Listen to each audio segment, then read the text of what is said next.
First Bengaluru city ಬಗ್ಗೆ ಒಂದೆರಡು ಮಾತು ಹೇಳಿ ಲಾಲ್ ಬಾಗ್ ಬರ್ತೇನೆ. ಸರ್, ನೀವು 2 ವರ್ಷದಿಂದ ಬೆಂಗಳೂರು ಸಿಟಿ ಮಂತ್ರಿ ಆಗಿದ್ರಿ, ಇನ್ಚಾರ್ಜ್ ಆಗಿದ್ರಿ. ನಾವು ಬಹಳಷ್ಟು ನಿರೀಕ್ಷೆ ಇಟ್ಕೊಂಡಿದ್ವಿ ತಮ್ಮಿಂದ. ತಾವು ಸಾಕಷ್ಟು ಪ್ರಯತ್ನ ಪಡ್ತಾ ಇದ್ರಿ, ಆದ್ರೆ ಬಹುಶಃ ಅದು ಆ, ಫಲ ಇನ್ನೂ ಕೊಟ್ಟಿಲ್ಲ ಅನ್ಸುತ್ತೆ. 2 ಮೇಜರ್ ಇಶ್ಯೂಸ್ ಬೆಂಗಳೂರಿನ ಬಗ್ಗೆ ಅಂದ್ರೆ ರೋಡ್ಸ್ ಅಂಡ್ ಗಾರ್ಬೇಜ್.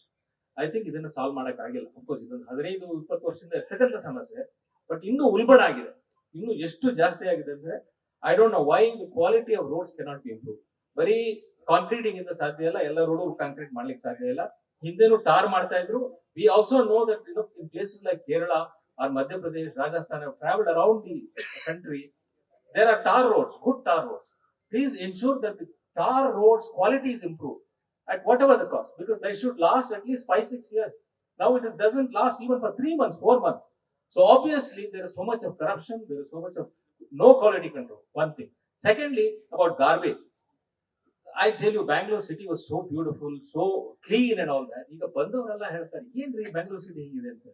ಜನ ಹಿಂಗ್ ಬಿಸಾಕ್ಬಿಟ್ಟು ಹೋದ್ರು ಕೂಡ nothing happens. I mean, start punishing them. ಯಾರೋ ಒಬ್ರು ಹಿಡಿದ ತಕ್ಷಣ ಅಲ್ಲಿ ಸ್ಪಾಟ್ ಅಲ್ಲಿ 1000 rupees ಹಾಕಿ ಸರ್. ಆಮೇಲೆ ಮನೆಯಿಂದ ತಗೊಂಬಂದು ಇಲ್ಲ ಆಚೆ ಇಟ್ಬಿಡ್ತಾರೆ. So garbage something has to be done. Of course there are so many scientific this thing available ನಾವು. ಅದನ್ನ ಎಲೆಕ್ಟ್ರಿಸಿಟಿ ಮಾಡೋ ಇದಿದೆ, ಅದನ್ನ ಜಾಸ್ತಿ ಮಾಡಿ it is possible to reduce the entire thing in another couple of years if you make up your mind.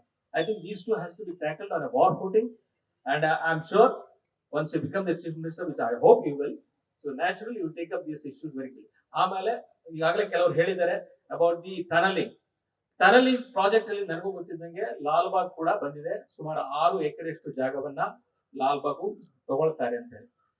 ನನ್ನ ಒಂದು ಕಳಕಳಿ ಏನಂದ್ರೆ, ಇದು 1760s ನಲ್ಲಿ ಹೈದರಾಲಿ ಅವರು ಮಾಡಿದ್ದು. ನಂತರ ಟಿಪ್ಪು ಸುಲ್ತಾನ್ ಕೂಡ ಇಂಪ್ರೂವ್ ಮಾಡಿದ್ದಾರೆ, ಮಹಾರಾಜರು ಮಾಡಿದ್ದಾರೆ.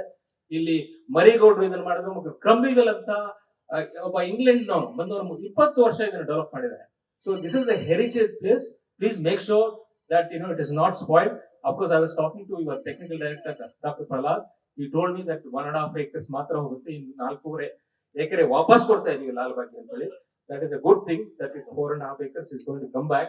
But please ensure that there is no disturbance to the Lal Bagh.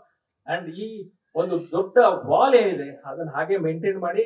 ಇದು ಏನು ಲಾಲ್ ಬಾಗ್ ಆಗ್ಬೇಕಲ್ಲ, ಐ ಮೀನ್ ವಿಧಾನಸೌಧ ಎಲ್ಲ ಏನಾಗಬೇಕಾಗಿಲ್ಲ. As it is, it has to be secure. It should be like this.